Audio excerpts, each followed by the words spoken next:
Hi everyone, it's Brianna. We're here for Spectrum Stories today, and I have a special guest with me, my husband Ben and our little puppy Kevin. Um, Ben's mom actually sent him his favorite childhood book all the way from New Hampshire, which is called Make Way for Ducklings, and so he's going to read it for us today. Hey everyone. This was actually a birthday present for my 5th birthday.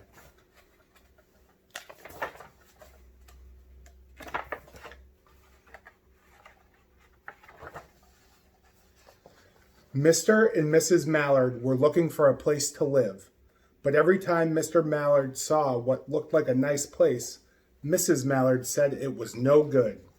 There was sure to be foxes in the woods or turtles in the water, and she was not going to raise a family where there might be foxes or turtles. So they flew on and on. When they got to Boston, they felt too tired to fly any further. There was a nice pond in the public garden with a little island on it. The very place to spend the night, quacked Mrs. Mallard. So down they flapped. Next morning, they fished for their breakfast in the mud at the bottom of the pond, but they didn't find much. Just as they were getting ready to start on their way, a strange, enormous bird came by. It was pushing a boat full of people, and there was a man sitting on its back. "Good morning," quacked Mr. Mallard, being polite. The bird was too proud to answer, but the people on the boat threw peanuts into the water. So the Mallards followed them all around the pond and got another breakfast. Better than the first.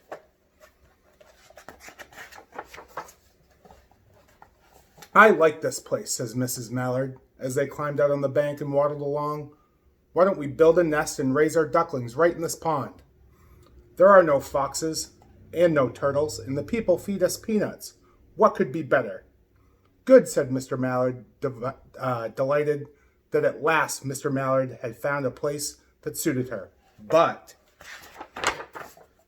"Look out," squawked Mrs. Mallard, all of dither. "You'll get run over." And when she got her breath, she added, "This is no place for babies, with all those horrid things rushing about. We'll have to look somewhere else."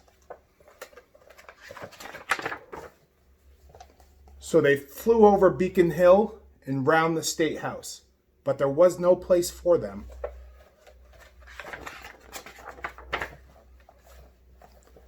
They looked at Louisburg Square, but there was no water to swim in. Then they flew over the Charles River. "This is better," quacked Mr. Mallard. "That island looks like a quite nice place, and it's only a little way from the public garden." "Yes," said Mrs. Mallard, remembering the peanuts. "That looks like just the right place to hatch ducklings."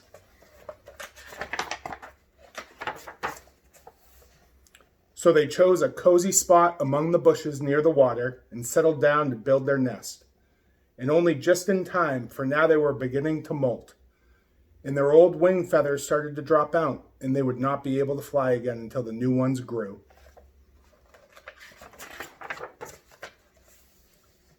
But of course they could swim, and one day they swam over to the park on the riverbank, and there they met a policeman named Michael. Michael fed them peanuts, and after that the Mallards called Michael every day. After Mrs. Mallard had laid 8 eggs in the nest, she couldn't go visit Michael anymore because she had to sit on the eggs to keep them warm. She moved off the nest only to get a drink of water or to have her lunch, or to count the eggs and make sure they were all there. One day the ducklings hatched out. First came Jack, then Cack, then Lack and Mack, Knack, Ack, Pack and Quack. Mr. and Mrs. Mallard were bursting with pride. It was a great responsibility taking care of so many ducklings, and it kept them very busy. One day, Mr. Mallard decided he'd like to take a trip to see what else the rest of the river was like further on. So off he set. I'll meet you in a week in the public garden, he quacked over his shoulder. Take good care of the ducklings. Don't you worry, said Mrs. Mallard. I know all about bringing up children. And she did. She taught them how to swim and dive. She taught them to walk in a line, to come when they were called, and to keep a safe distance from bikes and scooters and other things with wheels. When at last she felt perfectly satisfied with them, she said one morning, Come along, children, follow me.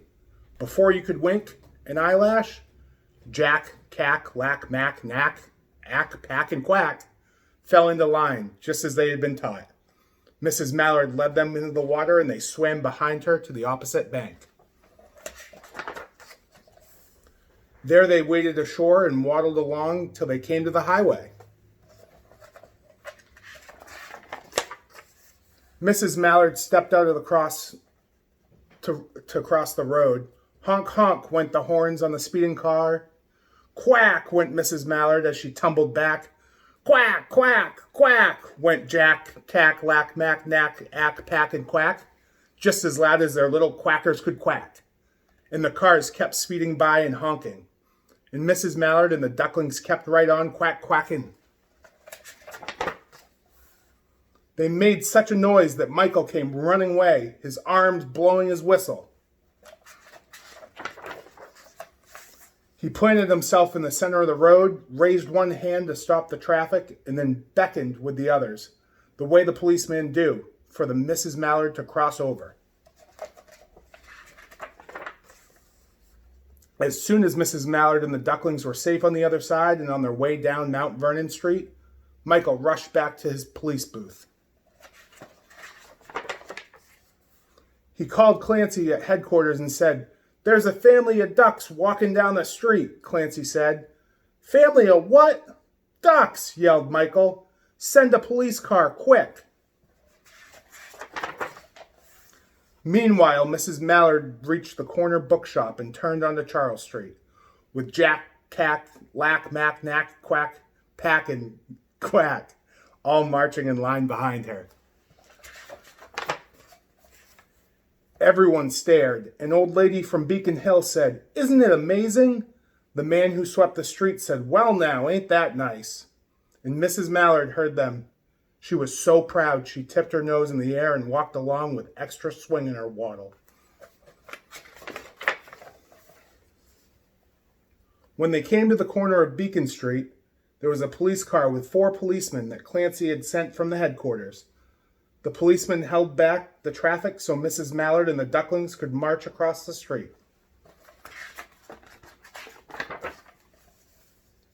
Right on into the public garden.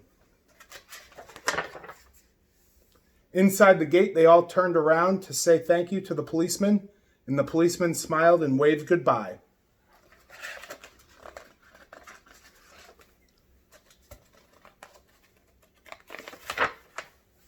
When they reached the pond and swam across to the little island, there was Mr. Mallard waiting for them, just as he had promised.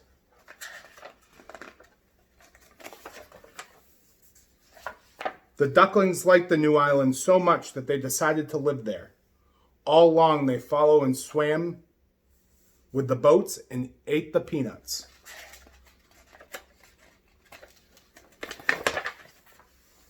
And when night falls, they swim to their little island and they go to sleep. The end. Bye, everyone.